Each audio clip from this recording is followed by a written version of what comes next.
Jimmy, look, pressure is not caused by gravity. It's not caused by a force.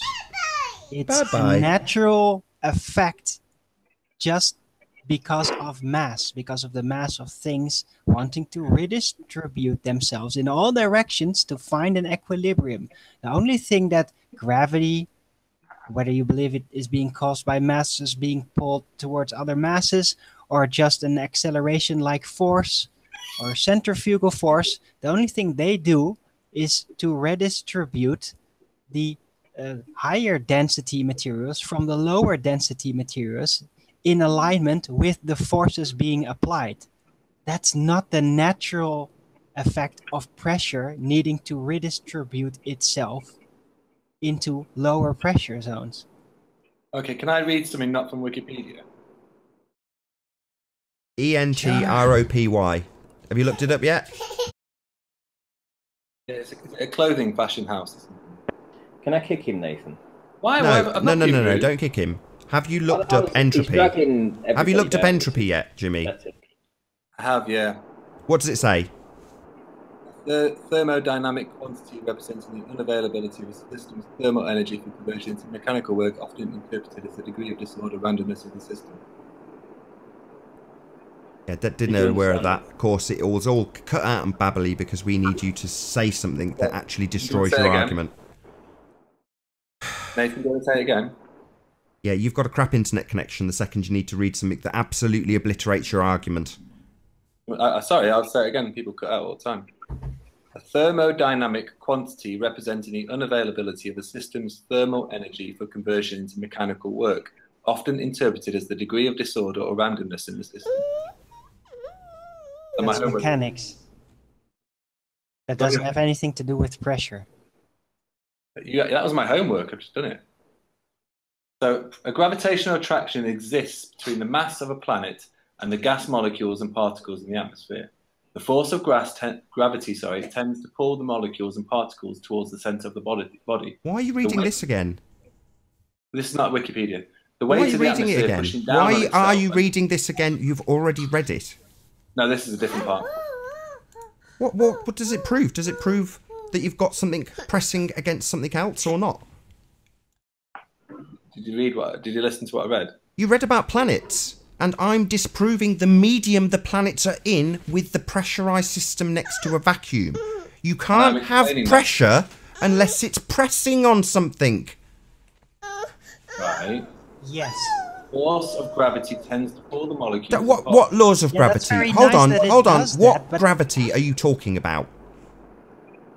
Doesn't really matter what gravity. Look, Jimmy, even if there was this so-called gravitational pull and there was an outer space, it could never be a vacuum, not even a slight bit.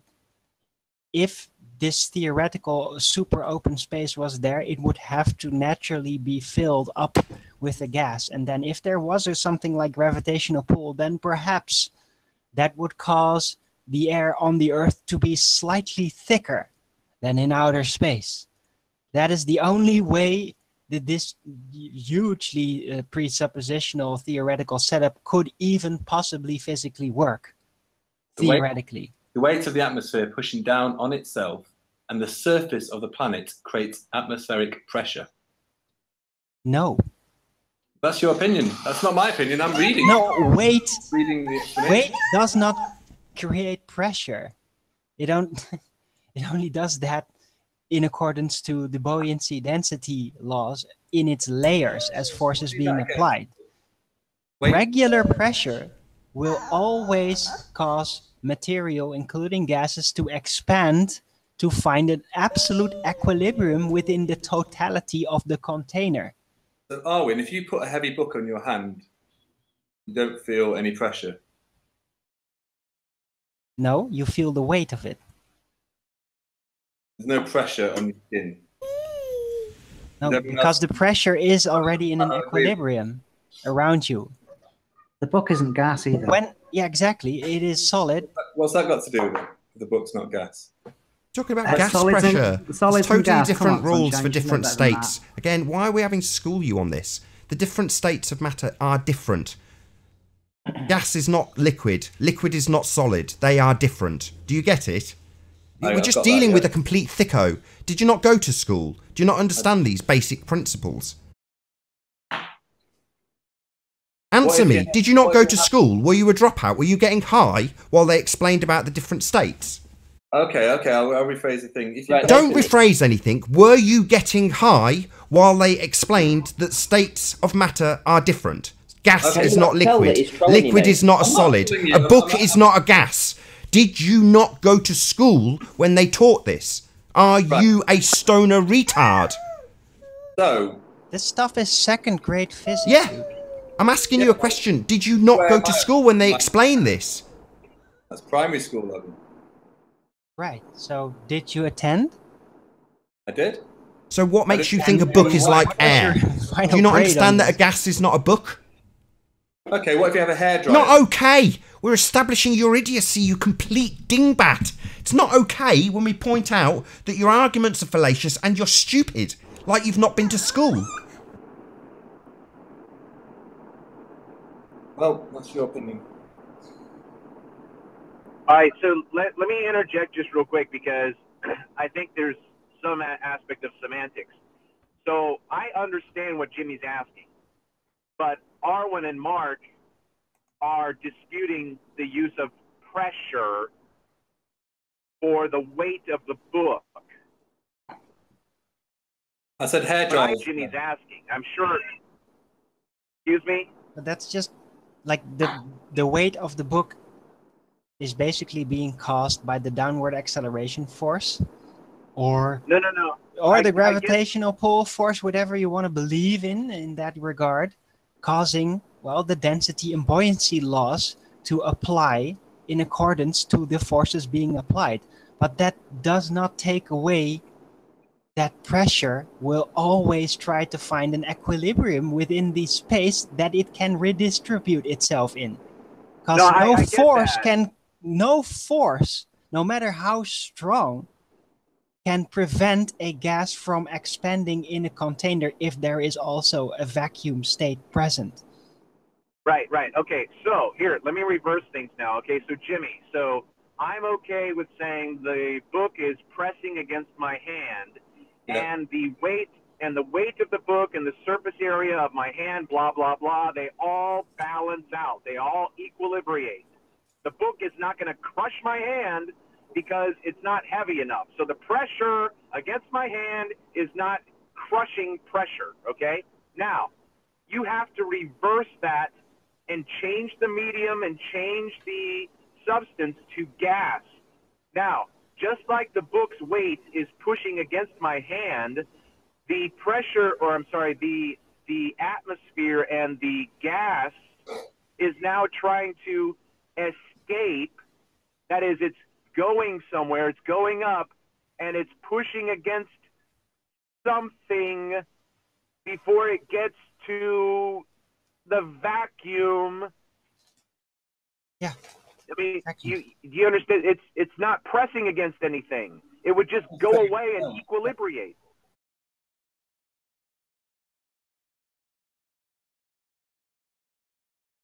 Oh, what a day! What a lovely day!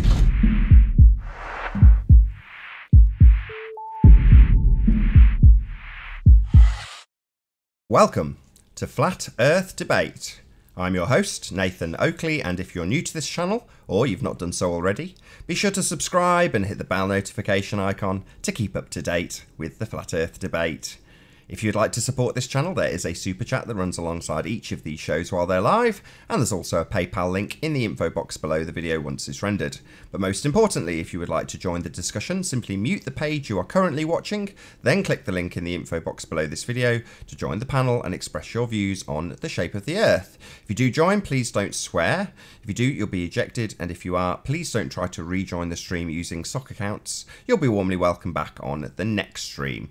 Please also share the show. Sharing the show obviously increases the live audience, but this in turn increases the chances of a more diverse panel. So please share the show. And one last time, if you're new to the channel or you've not done so already, be sure to subscribe and hit the bell notification icon to keep up to date with the Flat Earth Debate. Now we are joined by The Plain Truth, Sean, Ranty CGI, Mark Doxy, Jose, Jimmy, Ian, and Arwin. Good to have you all. Good afternoon. Good afternoon. Yo. You need to speak. You guys probably CGI. Say hello, CGI. He's texting. Says, yeah, I got a shout out. Hello, Ranty. Good to have you. Good to have you all. Ranty CGI included. Or CGI Ranty, I should say. All right, so I'd like to pick up from where I left off and just ask James to either repeat in his own words my attempt at trying to get him to understand what we're talking about, although I think he does. I mean, do you understand that there's nothing out there to press against? So, the atmosphere? The atmosphere has nothing to press Hold against. Hold on, Arwen. Sorry. The atmosphere, Jimmy, is the book, okay? You were talking about a book on your hand, okay? Yeah. My hand is the surface, is the substance. The book is the atmosphere. Now you've got to reverse it now. The atmosphere is now going up, up, up, up. There's no hand. There's nothing it's pressing against. Can I read that line out I read to you guys? I'm sorry? Quote Wiki again. Not Wiki. For the viewers, a gravitational attraction exists between the mass of a planet and gas molecules and particles in its atmosphere. The force of gravity tends to pull the molecules and particles towards the center of the body. The weight of the atmosphere pushing down on itself and on the surface of the planet creates atmospheric pressure. It's total pseudoscience. Jimmy, do you understand that you read that from someplace, and I've had discussions where I don't have to read that. I can explain the idea, your idea, and you still do not have a barrier. You cannot have pressure against non-pressure without a barrier. Well, that's to do with the gravitational pull from the Earth getting weaker as you go higher up. No, that's actually contradictive. No, it's not. Yeah, it is. I explained it to you at the start. I explained it to you last hangout. Yeah, that's why I asked you to look up entropy. I did. I gave you the definition for it. Yeah, you don't recognise the significance that a high pressure system would flow into a low pressure system based on entropy. Isn't that the gradient? No, not based on the gradient, right? If your gravity is weaker at the top, it's more likely to have the low pressure system affect it. Not less likely, more likely. So you saying, well, the vacuum, the gravity gets weaker closer to the top. I wrote, so less likely to contain that pressure then, that it's not pressing on anything. There's no per square inch of anything. It's just pressing on a vacuum, a lower pressure system, right? This makes sense to you, does it?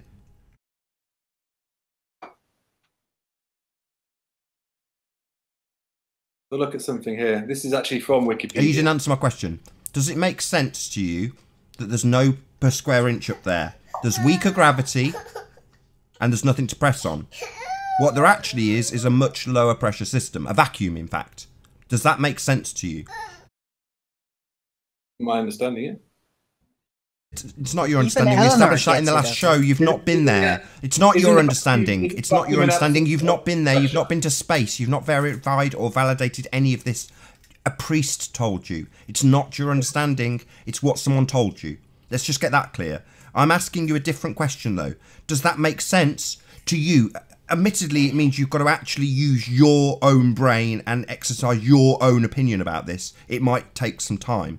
But do you think it makes sense that where gravity is at its weakest and you have a vacuum, a much, much lower pressure system, that would be acceptable to have pressure pressing against a lower pressure system? So as gravity gets weaker as you go high up, you have the troposphere, stratosphere, mesosphere, and thermosphere. Why is that? Sorry, don't ask me a question about your bloody religion. I'm asking you specifically about when what you have said is just applied. So we have weaker gravity at the top, then we have a vacuum with nothing for the air pressure to press against other than a lower pressure system. So that makes sense to you, does it? Yeah. Why? Because you don't agree with it, so therefore it must. Sorry, not a good enough answer is that I don't agree with it. I've shown the flaws in the argument. So it's not about agreeing with me, it's about you now saying it makes perfect sense that we have pressure not pressing against anything, but simultaneously existing next to a lower pressure system, also known as a vacuum. That makes perfect sense to me because... what? Take your time, Jimmy. It's another one of those moments where I hope the other panel don't relieve the pressure. What was the question again? Why does it make sense to you to have pressure requiring it pressing on something, and rather than there being something to press on, you have a lower pressure system next to that pressure? Why would that make sense to you, Jimmy? Because of the gravitational pull of the Earth. Sorry, we're not talking about at the bottom. You seem to go round in circles. At the top, Jimmy. Not on the ground. The gravitational pull gets weaker, top. so therefore... There's your answer. Sorry, I didn't hear you mumbled. Please don't pick up my speech impediment. Yeah, that's saying you mumbled. Like, kind of like this. That's not speech Jimmy. impediment. That's just you mumbling. It's part of the Jimmy. speech impediment. Sorry, The ask the gravity- question again. Explain to me why it makes sense to you that we have pressure, something that requires pressing on something, and at the top, where gravity is weakest, in your pseudoscience religion world of presupposing R, at the top, we have a vacuum, a lower pressure. Now, by the laws of entropy, we would expect that it would dissipate into that vacuum because there's no barrier. I want you to explain, not at the bottom, but at the top, why that makes sense to you. Gravity. Sorry, gravity. That's just a pseudoscience, non-proven theory. What are you talking about? That doesn't account for the top. Gravity happens at the bottom. You said it was weakest at the top. Yes, exactly. Right, so notwithstanding gravity, I did say in your pseudoscience world of gravity, it's weakest at the top. Yes. At the point where it's pressing on nothing, it's actually pressing not on a wall, but on a lower pressure system. Now, I would expect it to dissipate. I would expect it to dissipate into that lower pressure system of a vacuum. I want you to explain why it doesn't, where gravity is its weakest, notwithstanding gravity. I've given you enough explanations for this. You've just said the word gravity, and I've said that gravity has been included in my question. And at the top, as you've laboured the point and explained to us, it's at its weakest. You somehow think that strengthens your argument, even though that's absolutely laughable. But I want you to explain, even though you can have a much weaker force of gravity, do you think a vacuum is weaker than the very reduced force of gravity, where you have this pressure, not pressing on something, but next to a vacuum? I want you to detail it to me. Don't just say gravity. We've already had that and included it. We need more. What's stopping it going out into space where there's a vacuum? Why does this make sense to you?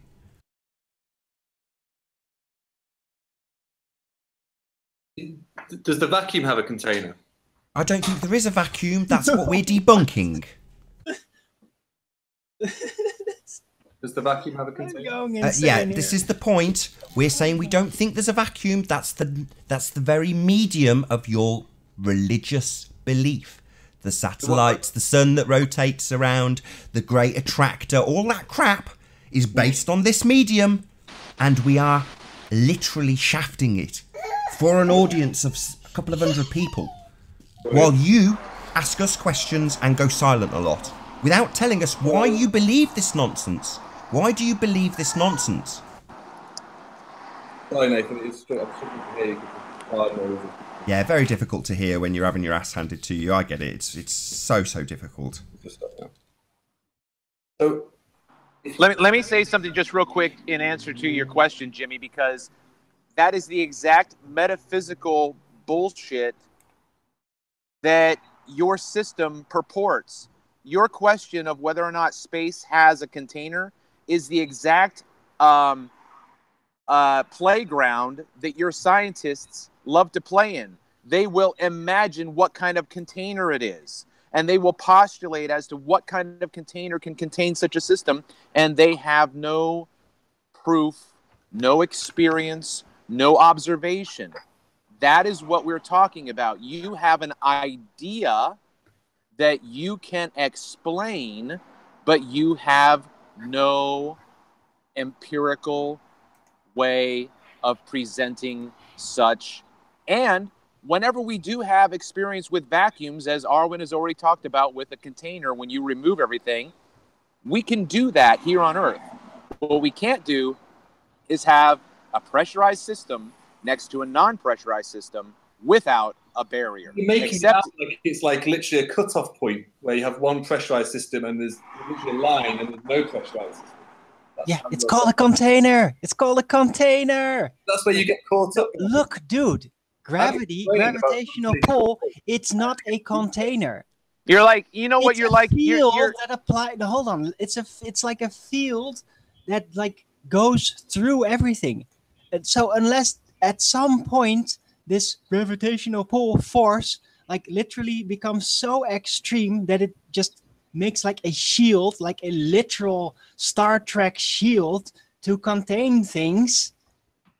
It's just a field. Everything is just going to move out of that field and then freely expand into the vacuum of space. That's the whole point. Gravity is a field that moves through the matter.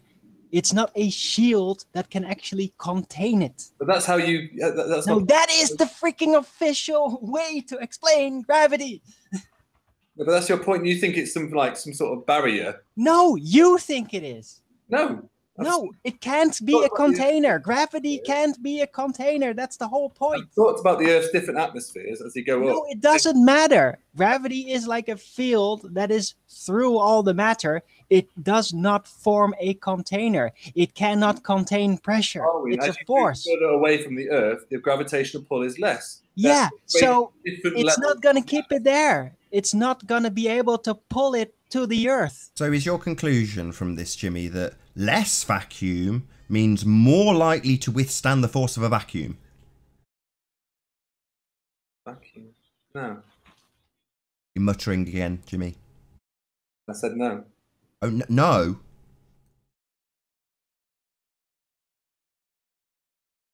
Don't you get it? Don't you get it? That the gravity can't be a container. It doesn't work that way. Gas, no matter what forces are applied, even if there were no forces applied, it will redistribute with it as far as it can until it finds a pressure equilibrium. It always does. So no matter what forces you apply, it will require a container or expand indefinitely in outer space. And gravity is not going to keep it all to this ball because it can't function as a container. Doesn't have that ability. So gravity doesn't pull things to the Earth then? Yeah, it does, but it gets weaker towards the top. And there's apparently, according to your religion, this vacuum that's up there. Why is it you talk over me every time I start to explain your religion that you don't understand?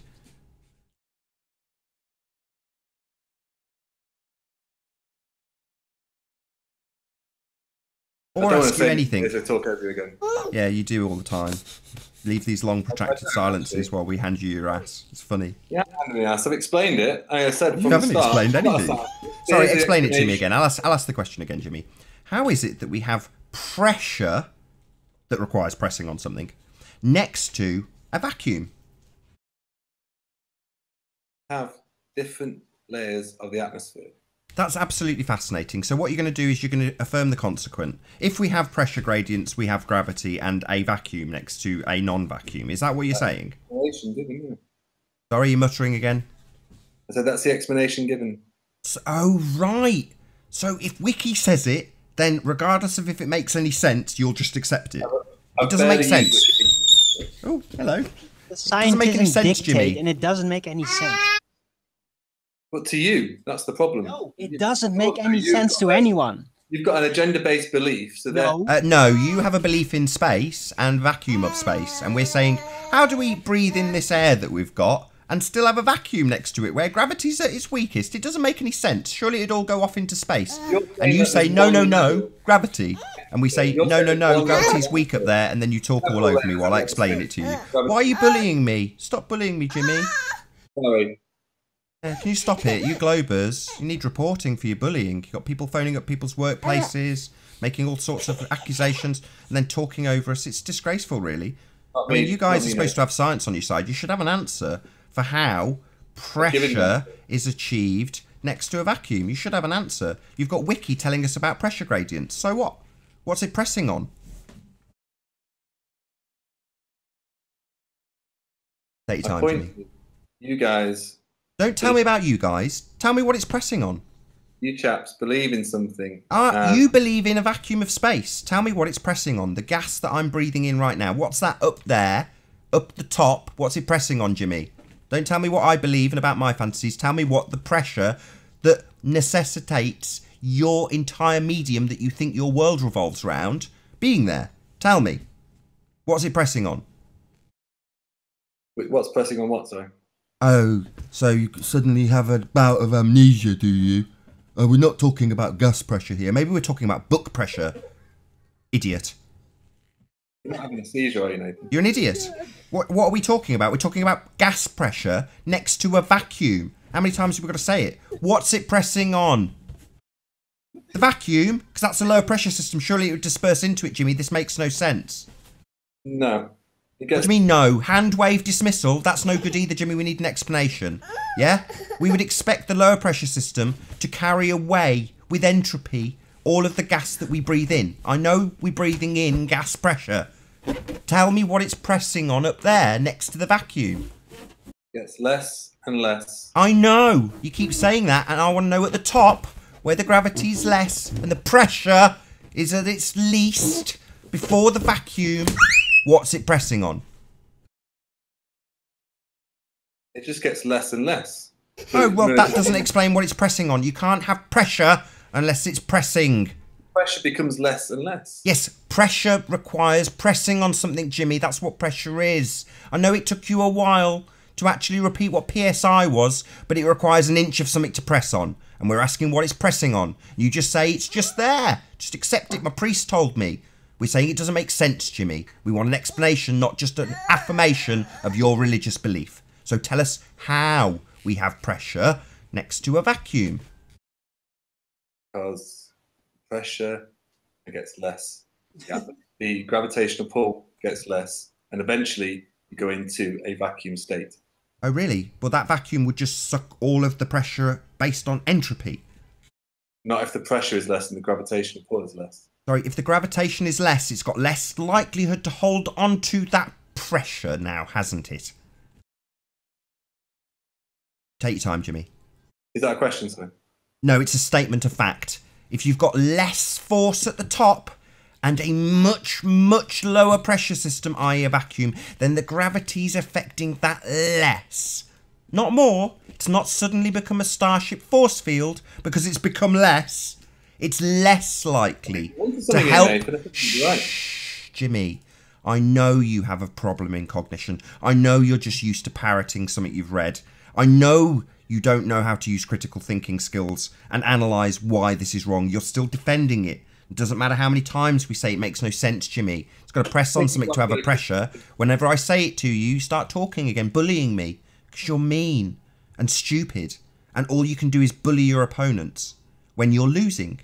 So explain to me, Jimmy, why is the pressure, pressing on things, pressure, PSI, next to a lower pressure, even vacuum-like state, when gravity's been reduced? Explain that to me. It doesn't make any sense, Jimmy. Answer your own question. I haven't. How do we have a pressurised system next to a vacuum? You answer it for me, Jimmy, because I definitely haven't answered that question. your questions. Oh, I've answered it, have I? Oh, well, there's no need for you then, is there? What are you doing here? Go in peace, in our you trust. Radius Sanctus, Spiritus Dominus, Gravitus Amen. Go in peace, in our you trust, Jimmy.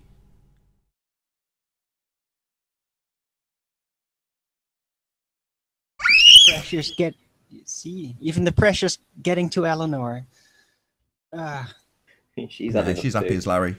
She's watching in the night garden. Very exciting, as you can tell.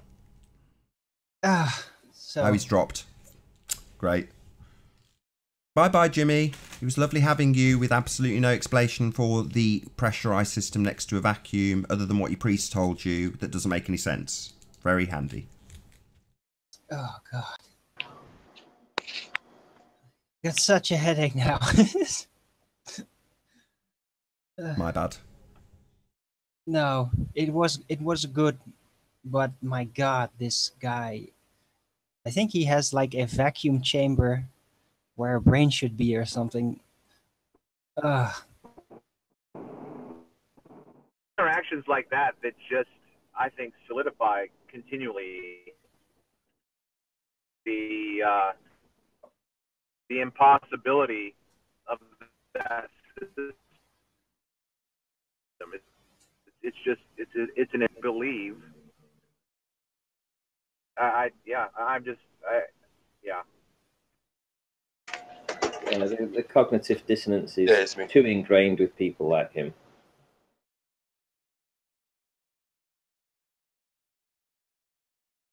Oh, I need some time to recover from this. It's like, how can they be so simple? I mean, I don't think. And Nathan, you couldn't have tried to help him out any better. To be fair, I was extremely kind and generous. He was trolling, and I know you were being very generous. I don't think you lost your rag with him, did you? Probably not. Nathan explained it so well. I'm pretty sure even Eleanor got it. Oh, look who's there. The rumpus. Scared are you, Nathan? I don't see any How scared are you? Regarding the land that you haven't produced yet, Rumpus, so we'll wait with bated breath for that thing that you were due to do about 3 months ago. Still haven't seen it, my friend. Take your time. Bit like the last guest. Take your time, mate. Is this the molten iron core proof? No, what it is he said he would do something specifically to what Anthony had produced. He's never done it. Namely an explanation. And he makes new promises of new reactions to new things all the time, and doesn't do them either. So, for normal gamers, is lol. Too scared to talk to Rumpus, Nathan Oakley 1980. Normal gamer. On the contrary, I've talked to Rumpus so much that he's told me so many lies, I'm just not interested in talking to him until he at least comes through on that very specific detail we have him on. So he was supposed to account for the observation with Anthony lying on his belly at the beach of the north end of the Isle of Man. He said he'd do it. In fact, initially he said he'd already done it. He'd pre-recorded it and Anthony was withholding a piece of information. He said that he could release the information because he'd already pre-recorded it. It transpired that was a lie. And from that day to this, he's not done anything about it. He's a liar. That's why he's not here. Not because I'm scared of him. You've got to be joking. We have Delend in the chat. He says this is a Channel 4 echo chamber where weak gimps take pot shots from the undergrowth. Speaking of weak gimps, hello Del, nice to see you. Thanks for pointing out that we're the weak gimps when you've just basically showed yourself up, mate. Nice one. Del who? Del. Bellend. Shed Rage. I can't see anybody by that name in there. Shed Rage. Beyond the Imaginary Curve. What? Really? Beyond the Imaginary Curve account. Is it actually him? It is, yeah. Where? Oh, right. Thanks for joining us, valued viewer.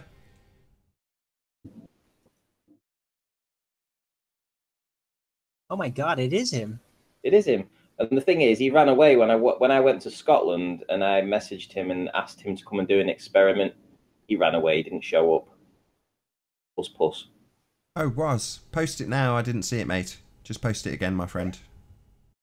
Oh yeah, by the way, Dell, in response to your mentioning me on your show the other day, yeah, I don't come to your show because I think I'm too smart for you.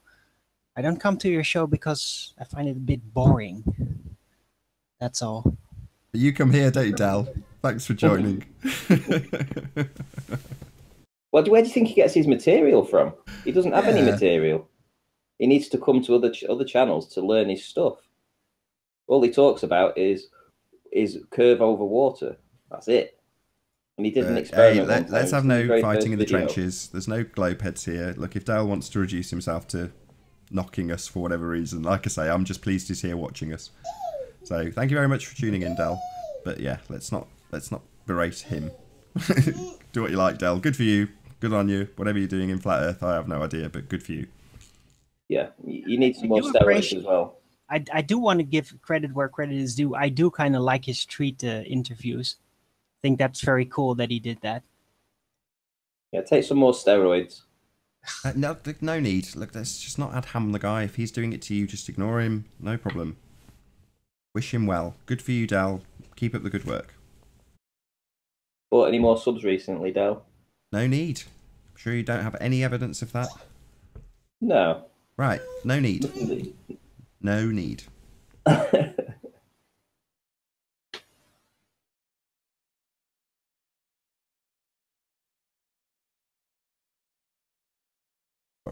Ranty CGI baiting. I love it. He's on the panel. He's not said a word, but he's in the chat baiting Del. Come on the panel if you're a real man beyond the imaginary curve. He looks about 6'2". He's Scottish. I have no doubt he'd probably beat the living crap out of me in a fight. He's definitely a man. CGI Ranty. So yeah. I wouldn't be too sure. No, he is. Was he not supposed to be having a fight one time with another flat earther, Antonio? Oh, God, do we have to? Well done, Del. You've got a full-on advert out of us now. I'm going to say it's official. You better thank me for this advert. Yeah, and we got one subscribe now. I might as well plug him fully. Beyond the Imaginary Curve. Go and watch him. I don't, but you can. Spends most of his time rolling the fag.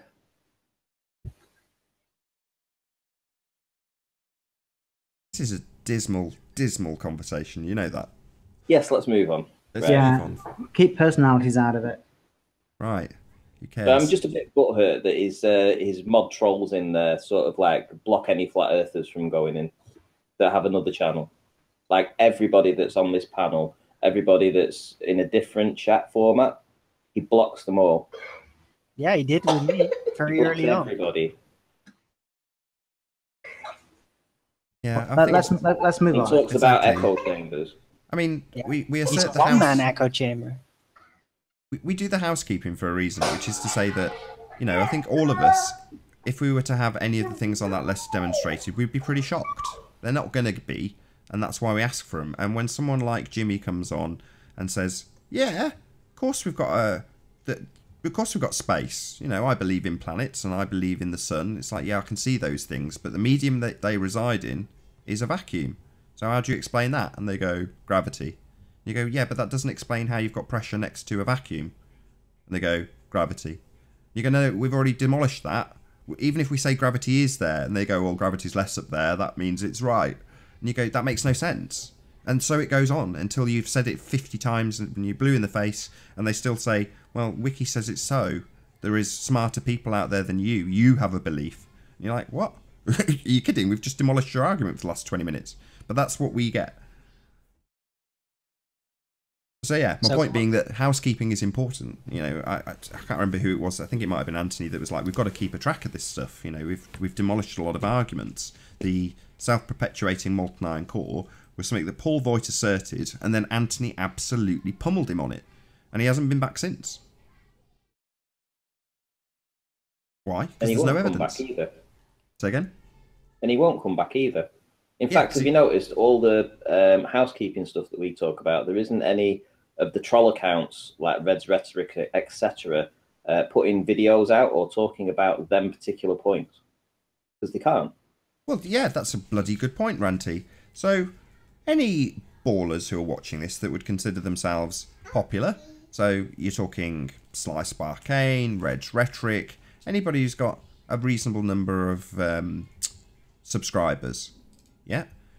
We do housekeeping almost daily. Some days we don't do it, we don't get around to it, but most shows we do housekeeping, which is to say that we want to know what the evidence is for the things we list.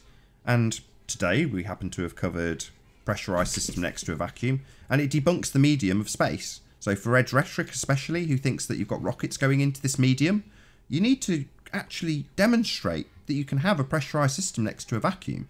We want to know the hows, whys and wherefores.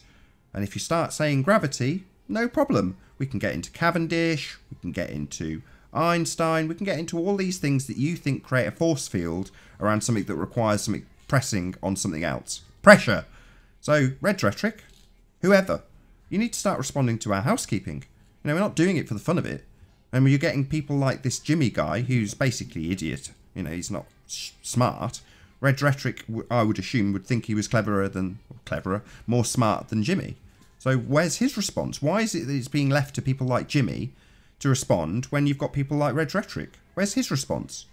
Where's the pressurized system next to a vacuum from the people who are the priests of heliocentricity? Why aren't they addressing this? Where's their response video? Why aren't they showing us curvature? Rumpus is getting kicked out because he's supposed to have accounted, even being allowed to beg the question. We've said, Rumpus, go away, we'll let you beg the question, we'll let you assume model this, and he hasn't. So, you know, chances are that's out the window now, as far as I'm going to say it now. I won't let Rumpus beg the question ever again. You know, he's got to prove R if he's going to use it in his mathematics. It's as simple as that. So, if he comes in, that'll be my first question.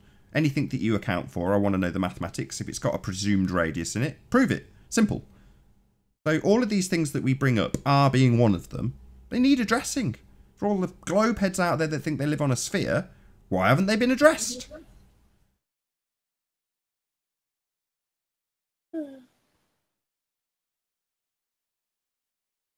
We didn't do housekeeping on this show.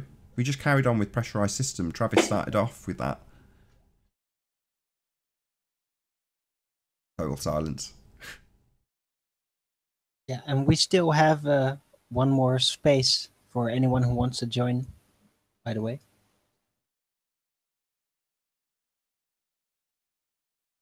So yeah, I would like to see signs of axial rotation, curvature, pressurized system next to a vacuum, molten iron core that can self-perpetuate, all these things that we list, gravity. I want to see a justifiable explanation for them, not pseudoscience and philosophy.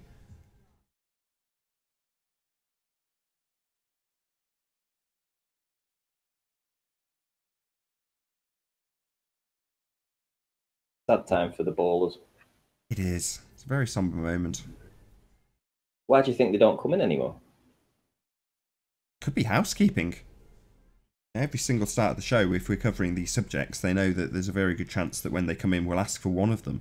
And it'll go the way it went with Jimmy. Because they've got the same explanations he has. Our house is too clean. We You do won't accept my we do metaphysics. housekeeping every day. Our house is too clean, so they can't come in and chew on the dirt.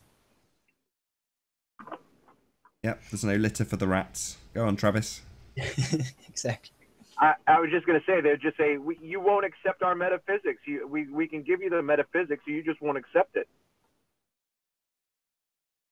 Yeah, accept our pseudoscience. And prior to that, it would be, accept our pictures you can't replicate.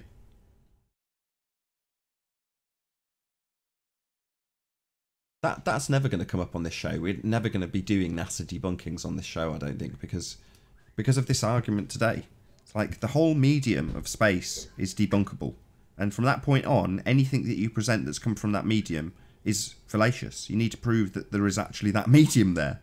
We know that we've got a pressurized system. That bit is certain. We know that. That's experienceable. The vacuum bit, no one's ever experienced it. Oh, right. Oh, a few Freemasons go out into what they presuppose is there and tell you it's there, do they? Oh, right. Well, that's really handy. That's proof. It's magic. Gem Panda says, watch Faking Flat 4. No, Gem. You know, someone mentioned that it was about Isle of Man and tired old arguments. You know, all of those arguments, Gem, they had a big problem. You had a perspective omitting calculator that doesn't perform viewing functionality, and I called you out for your omission of perspective. You haven't addressed it. You haven't come on. You haven't conceded. So let's point out what we were challenging you for a couple of weeks ago and you seem to have moved on from. What about perspective? Yeah? Gem? Hello? Your calculator that you rely on doesn't perform viewing functionality. It accounts only for absolute sizes of things, which isn't how we view things. It's not how our camera takes pictures. It's not including perspective. You complete idiot. So rehashing some old crap argument that you had probably about Google Earth being wrong doesn't interest me anymore, Gem. You're boring. Get some new material. Maybe prove R, or maybe prove a self-perpetuating molten iron core at the centre of a presupposed Earth based on that presupposition of R. Or maybe prove gravity, also based on a begging the question fallacy. Maybe prove some of those things. Or send your trolls in. Sniper sword before the end of the show. So, Gem, you're pathetic. You've got no arguments. If you did, you'd be here. You'd be on the panel right now. There's a gap saying, I've got proof of a self-perpetuating molten iron core. I've got proof of gravity. I've got proof of R. I've got proof of all the things you have on your housekeeping list. Where are they? You're just a chat warrior telling me about your crap videos no one watches. Actually get your ass on here and challenge me. That's what you can do, Gem, rather than making it in your little circle jerk. Your circle jerk video, yeah? Not a verbal discord between you and I. Circle jerk.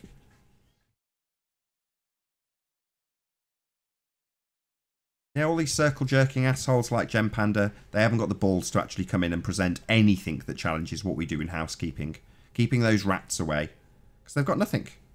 All they've got is the little scraps of rattiness that they keep in their little hovels over at Gem Panda's channel where no one watches. Where people could actually hear your challenge to what we say here, Gem. You could do that here and now. There's 200 plus people watching. Probably the extent of most of your videos' total views. So come on here and talk to 200 people live. Tell them why I'm wrong. Tell them why your fantasy ball religion... Hello. Oh, Johnson's just another troll. Someone kicked Johnson out of the back chat. I didn't catch him in time. Don't see him. Yeah. You've got a couple of hundred people at your disposal, Gem. Tell us where we're wrong. Crickets.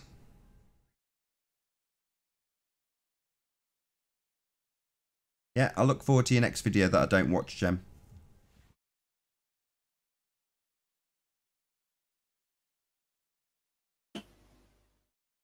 I was specifically asking for video responses. I've got a public show with a link published right now. I've gone to great extents to stop arseholes coming in and allowing people like you to actually come and state your views on the shape of the Earth.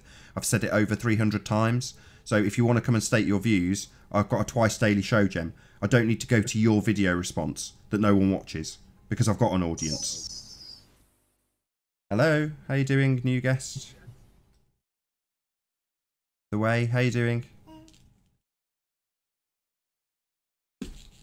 Hello? Hello, new guest. Can you take Please yourself off mute? unmute. Sorry. There you go. Good to have you. Or is it The Way? Yeah, sorry. I've got a couple of YouTube channels, but nothing to do with what we're talking about. I've got a couple of questions for you, but I don't want to butt in. I'll wait till you're finished. No, please ask. Right. So I'm really interested in the whole debate, and it's all about the stuff we can see that we can't see that really interests me. I'm not about the bigger picture models and the space and all that, but here's just two questions, and I just wondered if you could sort of help me out. So I've been to beaches and stuff, and I'm not with a super zoom camera as such, but a decent-ish camera, and yeah, you can zoom in on ships and things. I've seen it for myself. I've done the sort of basic calculations and what have you, and yeah, you can definitely see. I've definitely seen things that I shouldn't be able to see. So I think I missed this conversation of this. So my first question is, sometimes the bottom of the boat does appear behind. I don't know if it's a horizon or whatever. What do you think that is? Because I know that doesn't happen every time. Right. So, Nathan, can I answer that one? Yeah, Aries diffraction in 2 words, but go ahead, Darwin.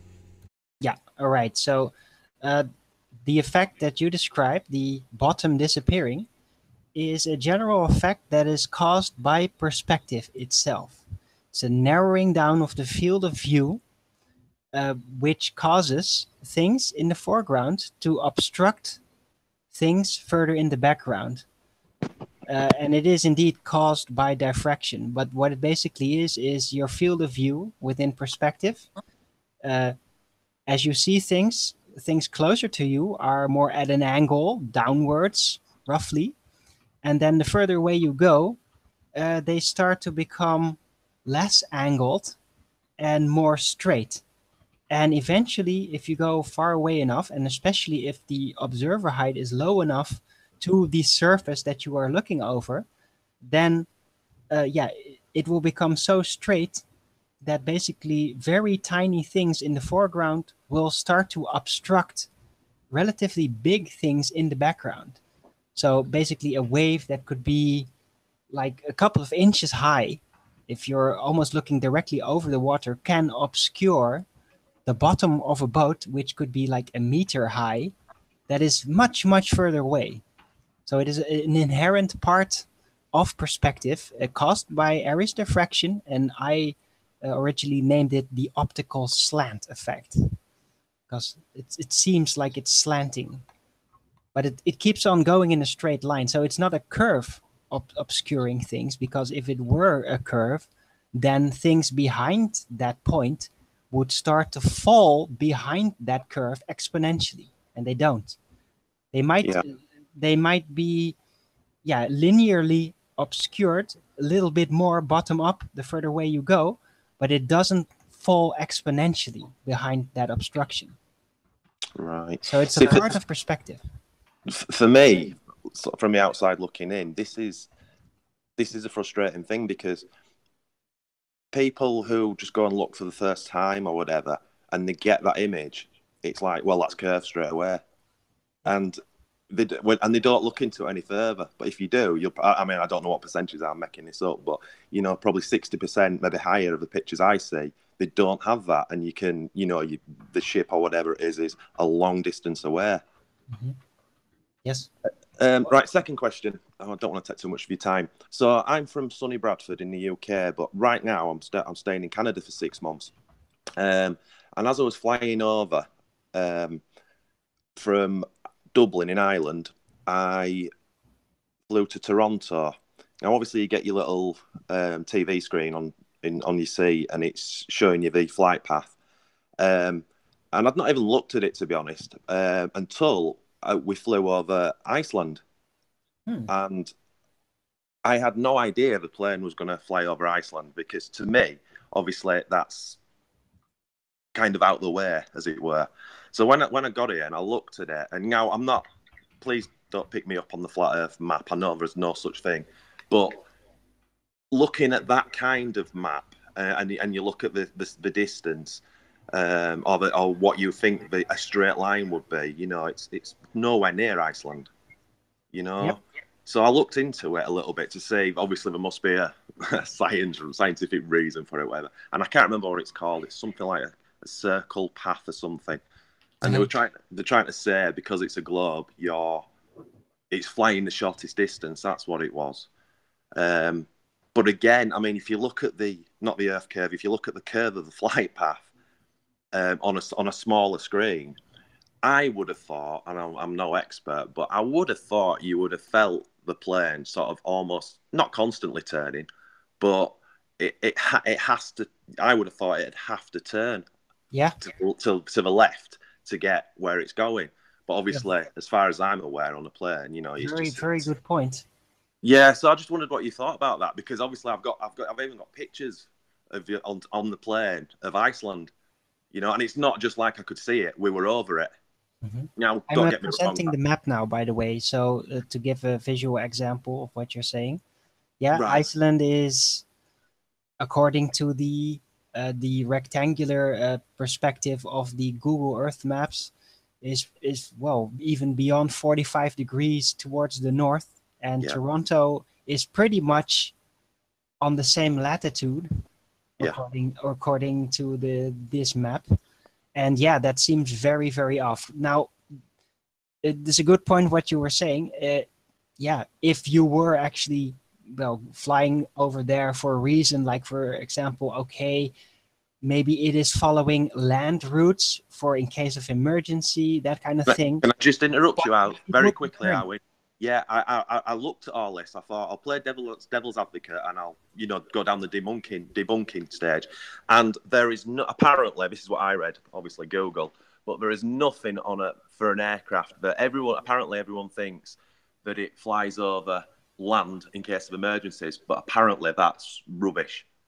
That's what sort of the Google tells you. It's because of it's the shortest distance. Now, again, that makes sense. If you believe in the globe or whatever, that makes perfect sense. You can do it with a piece of string and it's a shorter distance. But my question is, I would have almost, 90% believed you would have felt that aircraft correcting itself. Yeah. Well, either it would make a relative sharp turn as it reaches Iceland, or you would have to really slowly turn. And you would notice, because you would notice that the whole plane would be turned slightly. Yeah. It would be noticeable, definitely. Yeah. And again, not to go back to any imaginary maps, but if we do imagine the world to be a particular shape, that's a straight line, basically. Oh, by the way, another question. Yeah. Did you, beyond Iceland, did you also get to see Greenland, a part of Greenland, to your right hand on the plane? That is pretty much in a straight line. If you're looking at the map here, that's almost exactly between Toronto and Iceland. You would probably be able to see it. Yeah, I don't know. I don't know because I wasn't at the window seat. So the person who I was sat with, who had the window seat, nudged me as she could see. What she said was, it was definitely Greenland. But I must admit, obviously, it's just it's like sort of mountains and pure Iceland. So you can't really make a lot out. So whether I got past that and I seen something else, but we did fly over it for quite a long time. Over Greenland, even? Definitely, it was definitely Greenland. That was 100% because that's what the flight path screen in front of the seat in front of me was showing. Wow, so not past it, you flew over it. Yeah, no, I'm not talking about it's hard to explain. No. Looking, as I say, I've got a couple of pictures of it where you can see the aircraft wing and then the land. It wasn't as if we were looking out the plane window away to the horizon to see land. We were actually flying over it. The land was below us. That you could tell that. That's very odd because and you're making a very long path around.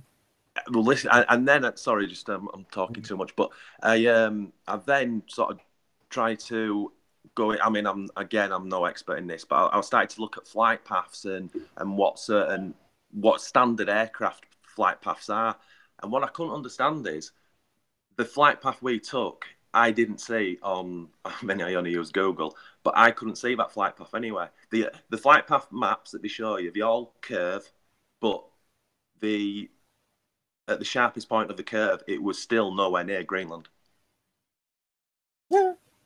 Yeah. So sorry, I just thought I'd stick that out there and see what you boys can come up with because I find it really interesting. That is very fascinating. Yeah. And as I say, I've told people and everything. Well, that's odd, but I've got a couple of pictures on my phone that that prove that. So the Mercator map gets Greenland very wrong, though, doesn't it? Yeah, I mean, I don't know about the maps itself because obviously we don't know what it is. But I've been checking out. Sorry to interrupt. I've been checking out these maps, looking over them, and especially the scales. And there seem to be very strange scale inconsistencies. You can't see it really good if I'm presenting it now. No. But it's not all purely longitude based, like the north-south height. it's very weird how it seems like all the continents are basically not the right sizes, literal sizes, which can be explained, of course. Yeah, it's being unfolded from a globe, but also, yeah, they are not scaled perfectly in accordance to their longitude. No, well, they're not, That though, is are very they? strange. Because if you just type in, Owen, I'll just take you off screen while you do it. Just type in Gall Peters projection. All right. I think it's Gall Peters. I'll try to find it. And the Gall Peters is a more land mass accurate map than the Mercator projection, which is absolutely distorted. You're right. Oh, right. Yeah, the more accurate map. Yeah, do you want to just bring it up just so I can show the audience what I'm talking about? So this is the... I'm presenting it still. Right, there you go. This is the Gall Peters. Can you make that bigger? It's difficult. It's alright, I'll make it just a bit bigger. Hold on. Hopefully that's a bit bigger. Right. Okay, that makes a little bit more sense. It would still be a little curvy. But yeah, less curvy. Yeah, but it's still a hell of a curve. Yeah. It's not like a pyramid anymore, but it's still a pretty big curve to go there like that. Toronto's obviously only an hour away from the US border, so it's way down. Interesting. Right, I'm going to get off. Thanks for having me, and I'll carry on listening on the YouTube. Thanks again. Thanks. Come back anytime. Thank you. That was good. Audio. Got about 5, maybe 10 minutes left.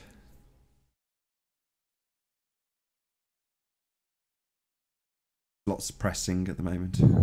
I'd actually kind of hoped that he would present his pictures. I was really curious. He was on a mobile anyway, so he wouldn't have been able to. Yeah. I've just spent the last 15 minutes in the chat. I think Dell's just taken his steroids.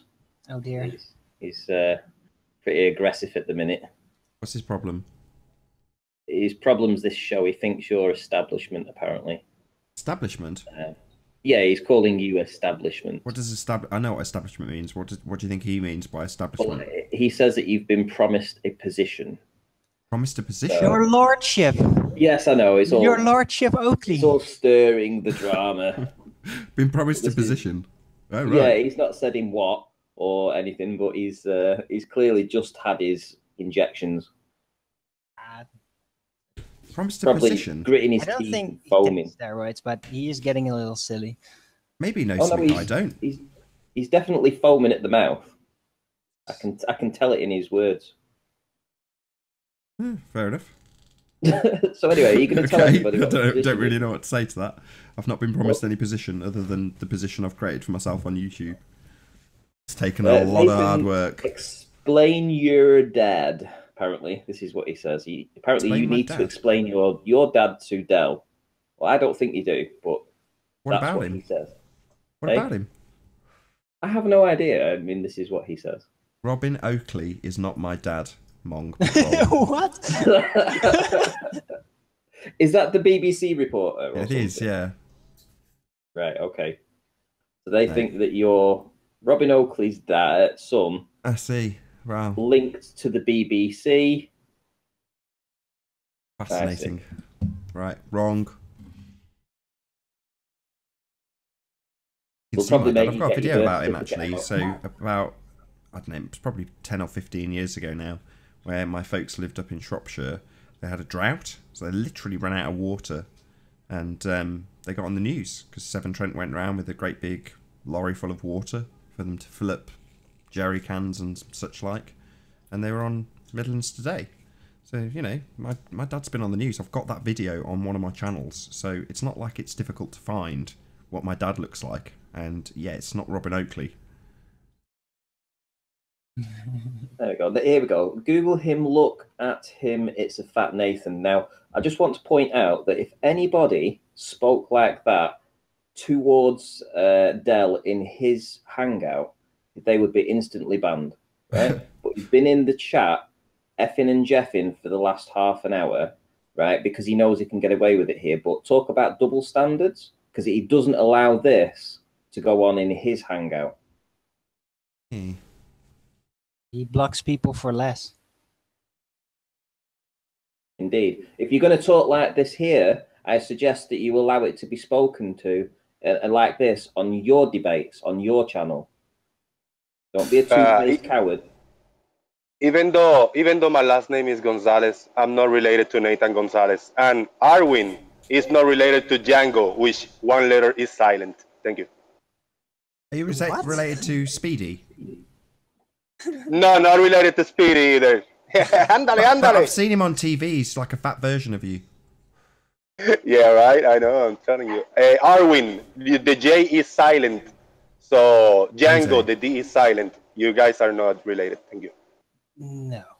And in Dutch, it's not silent. It's the IJ is a different syllable, basically. It seems that Dell's mad, basically. He's obviously heard something about you, Nathan, and he's got it mixed up thinking that you're related to this Robin Oakley. So he's come into the chat, calling you establishment, calling me a sellout, and he's totally wrong on his original assertion anyway. What a knobhead.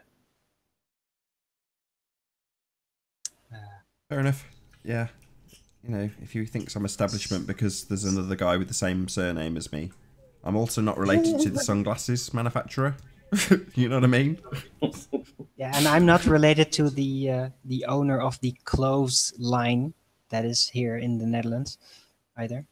But what's it called? Arwin? No, never mind. Anyway, the trolls brought it up earlier. And I'm not related to Captain Cook. But yeah, this is. I think Dell maybe is falling back into old behaviors, like trying to pick fights to get attention or something. It's the old he's probably, social. Well, he's been losing subs, hasn't he? So it's he's probably thinking he needs to drum up some drama to bring a few more people back to his channel. That's what he's after. Yeah, or he maybe needs to just learn how to start actually doing debates with other people.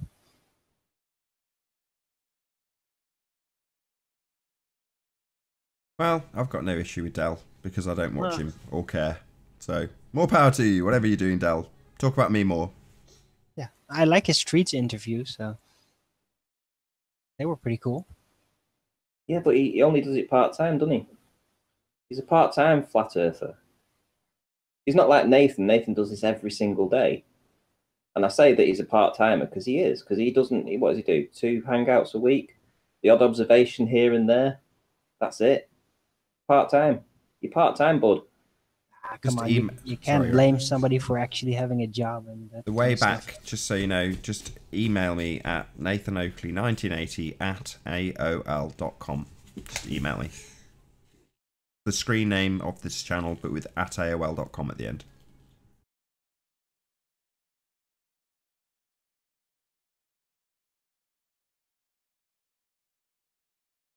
Yeah, if you can get them to me next time you join, I'll bring them up. Yeah, I mean, yeah, it's just I think I get a little triggered when someone like that comes in who thinks they can throw the weight around in chat and make spurious claims. I mean, you forget when I started coming into these debates, I mean, you were only getting, what, 60 or 70 viewers. Now you're getting 230. You know, so the channel's tripled in, what, 6 months, and Dell's has stagnated. So he's, you know, he's obviously envious of this. And I feel protective of the show because I feel we do a very good show. We put a lot of effort into this. The show doesn't end here. We carry on the show afterwards. We talk about it in the mornings. We'll talk about it in the evenings. You know, a lot of work goes into this. Hey, so I'm not having somebody come in here and try and take a pot and me not respond to that. You can address him now, Auntie. He's here. Hold on. How you doing, Del? Good to have you. Hey, welcome. Yeah, Rage. Listen, you know, I put a comment in the comment box about Channel 4. The wee baldy arse here picked that comment up as that it was an attack on him and just started running his mouth. He's just a silly wee baldy prick. So are you. So, no, you misread the comment. I suggest you go back and look at the comment box. You just opened your gums and started bumping them like a total clown. Right? You're just a silly wee guy. This isn't the first time that I've heard you talking like this. You're just a silly wee boy. You've not got any intellect, you've no intelligence, you've no ability to speak to me at all. You're just a total. I wouldn't want to speak to you. I cannot. You don't even speak English. Nathan Oakley, who is obviously just mimicked me, seen that it was working and tries to mimic real. He's fucking pathetic at it. Oh, mimic you? Aye. You think this show is related to yours in somehow? Del, do you have a debating show? Because you have a debating people. Ajwin, you're not intellectual enough to speak about nonsense. I'm Ajwin and I want to talk about fantasy stuffs and make out that I'm an intellect. You're not really. You're just a dafty. Well, no, you talk about Del is water. Let's be honest. Debate. How can you debate objective reality? Answer that question. How can objective reality be a debate? Objective reality be debate? Well, possibilities. What possibilities are when there only is one reality, son? How do you debate a reality? Yeah, but until you actually know it, then you can still talk about the possibilities of what you do not know.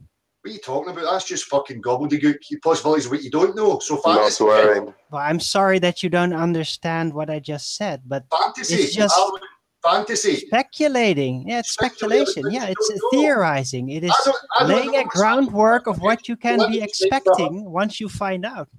And I find that stuff very interesting. You'll just fucking take people's... I'm sorry that you don't find it interesting. I do. There's no debate. There only is one reality. It's not a debate. There's no dichotomy. Okay? Well, I like to speculate about what I don't know yet. I like to talk rubbish and waste people's time. Making it a debate. It's not a debate. Well, my wasting of time has led me to get 705 subscribers. What the hell is your debate? There is no debate. You're there making a cigarette half the time. There is no debate. You spend half the time making a cigarette. When you're not doing that, you're going for a piss. There is no debate, son. Yeah. Stop calling it a debate, right? You don't have anybody on. If they disagree with you, I watched you when Brenda Van Ossen called in. Brenda Van Ossen called in. 10 minutes and you kicked her off. You call it a debate. That's not. You like listening to your own voice, mate. That's right, aye. Yeah, that's all you do. You talk to yourself. You even refer to you as the third person when you're in your own conversation. I'm going to continue to be a pain in the arse until you clowns get the fucking message. Okay, sir? Nobody really cares what you think. Nobody gives a shit, mate. Yeah, and Nathan is not basing the show on you, Del. That's totally silly. We actually have a panel with 10 people here. You're a one-man show. Okay. A little bit. No, you didn't get kicked. He ran off. He's welcome. He's just swearing too much. I mean, I didn't kick him. Nobody kicked him. He just jumped out. But still, he cannot just come in and be swearing left and right like he does in his show. Well, asking Del not to swear is kind of unfair. Hold on. How you doing, P? I'm good. I think Del made some good points there. Thanks, like P. What? Which points do you think he made well? I didn't snipe anybody, by the way. I'm just confirming that. Go ahead, I mean, you can't debate objective reality, right? Why not? There is no dichotomy, and why not? You guys are giving too much credit to the Ball Earthers by even letting them talk. Yeah, but that's the only way we're going to get anywhere.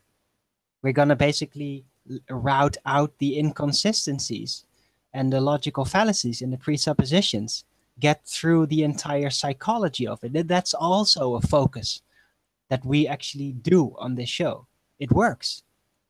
And this way we expose the baller mindset. That's one of the focuses of this show. And yeah, if you don't want to do that, it's going to be a one-man show, or basically a circle jerk of people just saying, "Oh yeah, you're so right," and that's it. That gets kind of old. You know, people want to hear people that disagree try to duke it out. Well, yeah, try to work it out. I've got no love lost with Del, and if to tell you the truth, people are saying in the chat that he was talking about Channel 4. If that's the case, so be it. But it still stays that everybody that's in this panel now, probably except for PMARS, is banned in his chats by him, blocked for no reason. Yeah. For absolutely no reason, other than that we have another debate platform. Yeah, I'm banned there, and I'm banned in many places. You know, I think it's just you don't want to hear another opinion. You just want to hear people that say that have the same opinions as you because it's more comfortable. Yeah. So it's safe space. Yeah, I like people. You know, we should have our safe spaces. Yeah, but he can't come in and preach on his channel and then come in here and be effing and jeffing, and then call me this, that, and the other, and try and stir stuff up with Nathan, and which are lies, by the way. You can't come in and just act like this. He can. That's what he can. Exactly what he just did. But you know, all are welcome. He's welcome to come. Yeah, but I'm saying the two-facedness of it. You know, the hypocrisy. That's what I'm pointing out.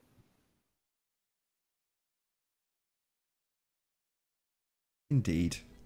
Well, it was a fun show. Yeah. You're welcome anytime, Del. Come in. I want to finish this conversation. Valued viewer. Absolutely correct. Well, I think he probably did bring in a couple of viewers. Higher than normal. What is it, 230 people? That's about 30 more than normal. So if that was Del, much appreciated. I think with that, I'll probably say first and foremost, a huge, massive, enormous thank you to all of the debating panel for making this debate possible. And of course, a massive thank you to all of the live audience for tuning in and hopefully sharing this debate. If you hated the show, I'm sure you know what to do. But if you like the show, maybe consider sharing it with a friend or subscribing if you have not done so already. I've been Nathan Oakley, and I'll see you all in the next video. Oh, what a day! What a lovely day!